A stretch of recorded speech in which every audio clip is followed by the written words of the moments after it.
Parce qu'au foyer, on nous tape, on nous viole, on nous fait manger le vomi.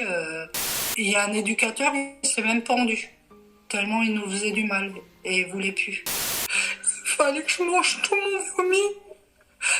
Tant que je l'avais pas mangé, je le remangeais.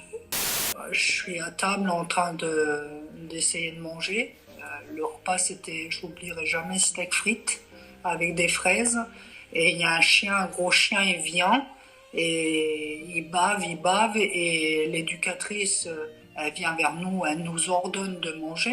Moi, je me mets à vomir, mais vomir beaucoup. Elle, cette éducatrice, elle vient vers moi, elle me tape, elle me fouette jusqu'à que je mange mon vomi. Jusqu'à que je puisse réussir à avoir cette force de garder mon vomi. Et ça, c'est la DAS. Nos parents, ils faisaient pas mieux. Nos parents, ils nous tapaient, nous violaient. Ma mère, elle nous frappait pour qu'on se laisse violer. On mangeait pas. On était ballottés un peu, un coup à la DAS et un coup chez mes parents. Oui, j'ai vécu que dans la violence et les viols. Nous, on ramassait les excréments, le caca, le pipi, le vomi. Et on le mettait tous les soirs dans un seau pour aller le vider toutes les nuits dans le portail du propriétaire. Donc les toilettes, c'est pour moi un cauchemar. C'était soit on était bourreau, soit on était victime. À 10-11 ans, j'avais trois bébés en charge. Et en fait, quand elle vivait dans le parc, je mettais le lait dans ma bouche pour le faire glisser dans la sienne comme un oiseau pour la nourrir. Dans mon dossier de la DAS, c'est marqué que le 10 septembre, je me retrouve aux urgences avec un hématome à la nénette. En décembre, c'est marqué, je me retrouve à nouveau aux urgences avec un hématome aux fesses et une grosse infection.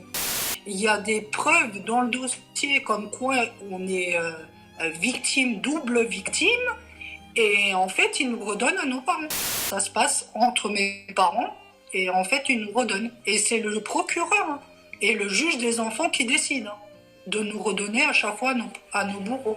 Donc, on rend les enfants au père Machado. Nous, on a peur, on n'a pas envie de se prendre une balle. C'est marqué noir sur blanc. Mais nous, on n'a pas peur, non. Je comprends pas parce que depuis petit, on a toujours fait appel à la justice, mais rien n'a été fait. Rien du tout. Quand on avait un truc à manger, c'était un oignon avec du vinaigre et du sel dessus qu'on mangeait. Et les Noëls, nos Noëls, si on avait une boîte de cassoulet, on était heureux. Je me fais violer par ce médecin. Il a été arrêté, ce médecin, du coup? Oui, c'est Dieu qui l'a arrêté. Il est décédé. Attends, quand tu as gagné le procès, il était toujours en vie, mais il n'y a pas eu de condamnation. On t'a dit de gagner le procès? Si, il a eu une condamnation que la justice n'a pas mis en pratique. J'ai montré à un scénariste aussi, parce que je veux faire le film de ma vie, pour en faire un message d'espoir pour que toutes les victimes et les enfants puissent se reconnaître dans plusieurs histoires que j'ai vécues et oser aller parler.